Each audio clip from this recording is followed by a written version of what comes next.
We've been waiting and waiting, but finally, the Reds are promoting top prospect Elly De La Cruz. Welcome in to an emergency edition of Fantasy Baseball today on Tuesday, June 6th.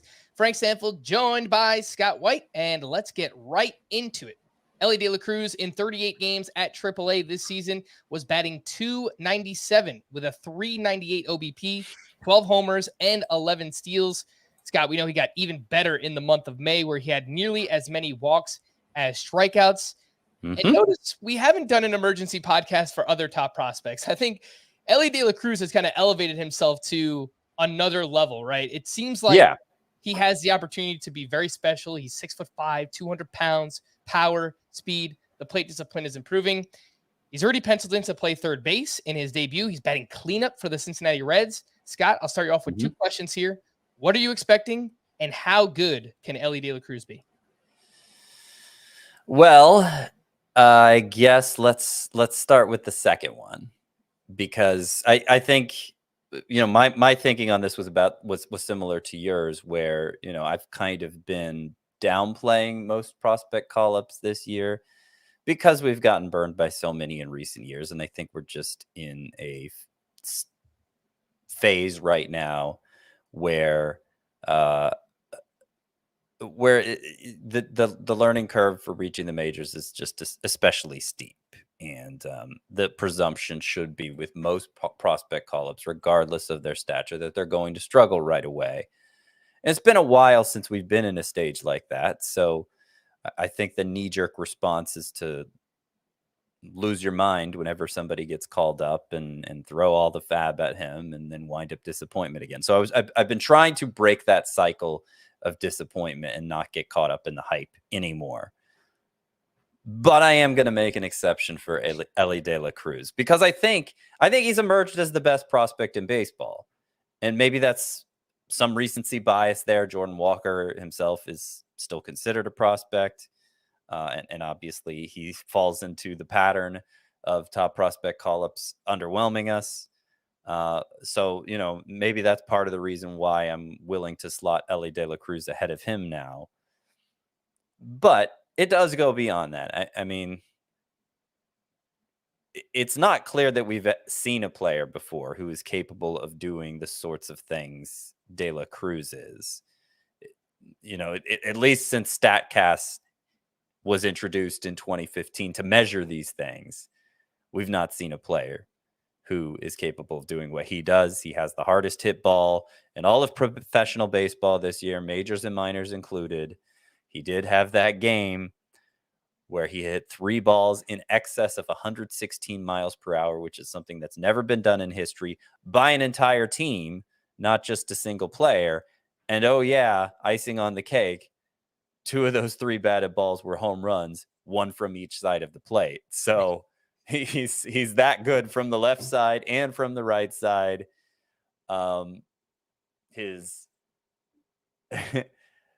hits are all rockets. His throws are all bullets. His entire being is a blur on the base paths. He is just a phenomenal talent by every measure.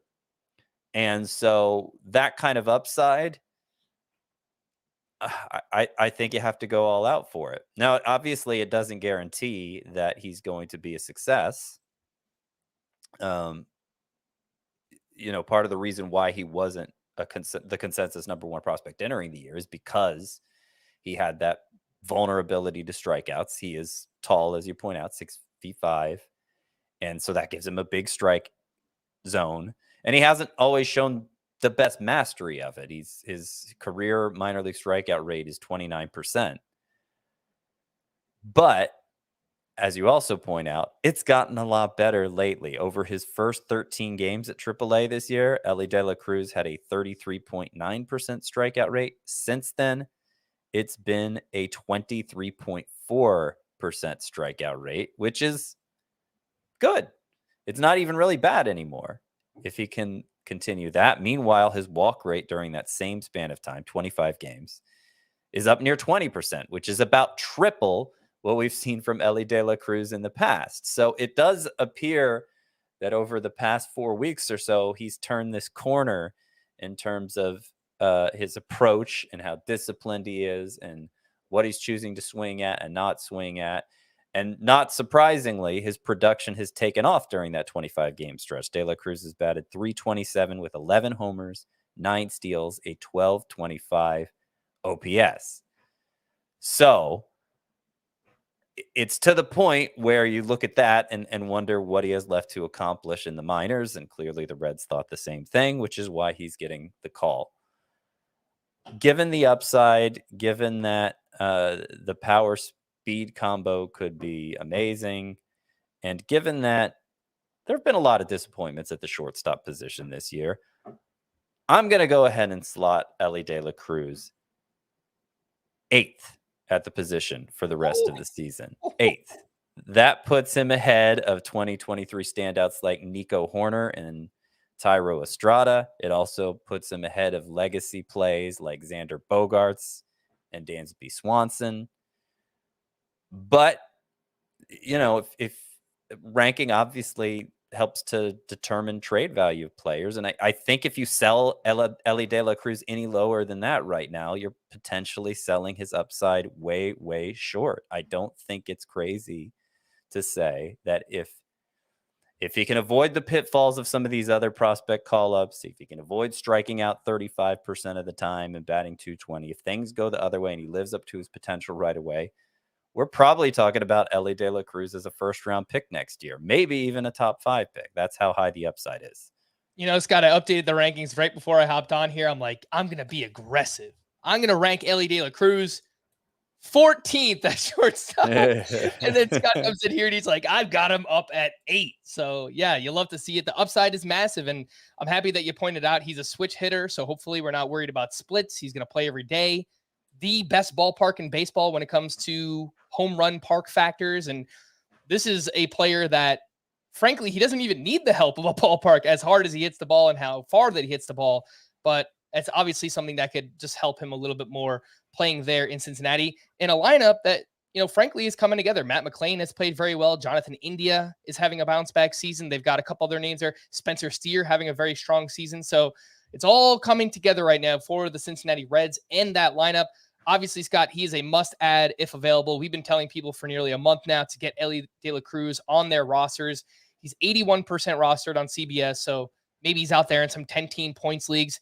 56% rostered in somewhere like Yahoo, where I know that's a lot of daily lineup leagues, a lot of head-to-head categories.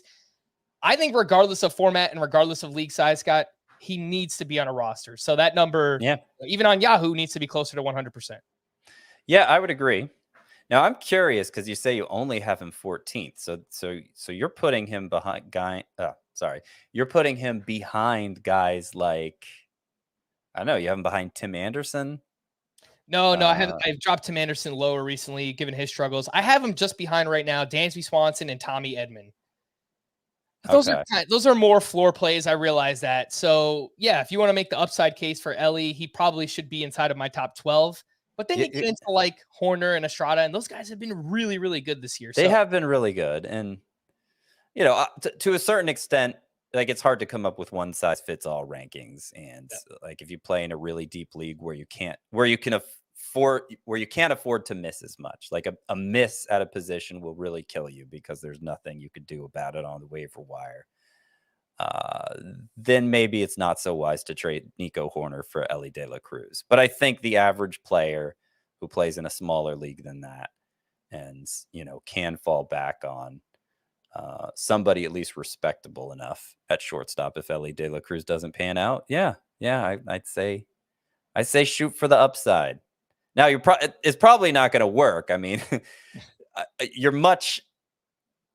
I think on the subject of trading Elly De La Cruz, selling is more possible today than buying. Correct. And potentially worth pursuing. I mean, I had some people asking me, you know, it's so ridiculous I don't even want to say it, but like let's just say first round types. People were asking if in like a keeper league they should trade this first round type for Elly De La Cruz. And okay, if that's the kind of return you can get on Elly De La Cruz, if the hype is such that somebody out there is willing to bet the entire farm on him, then that's the kind of trade that I think is worth pursuing. But for the most part,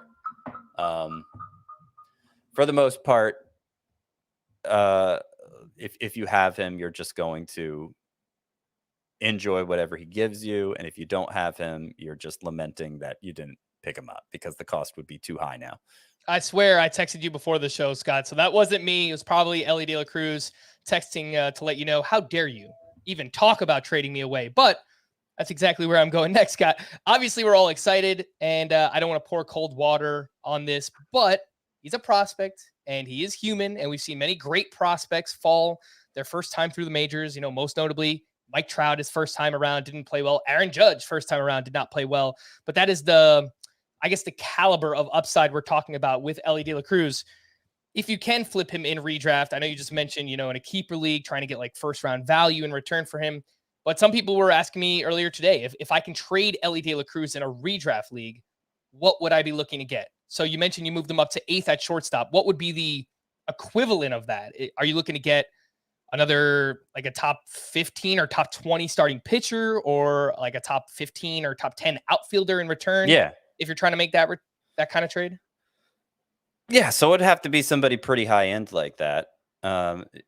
So moving him up to, you know what? It's actually 9th at shortstop. I oversold it a bit. It's 9th at shortstop. I was looking at 8. I'm like, I don't think you're going to move him ahead of Bobby Witt or Lindor yet. Right.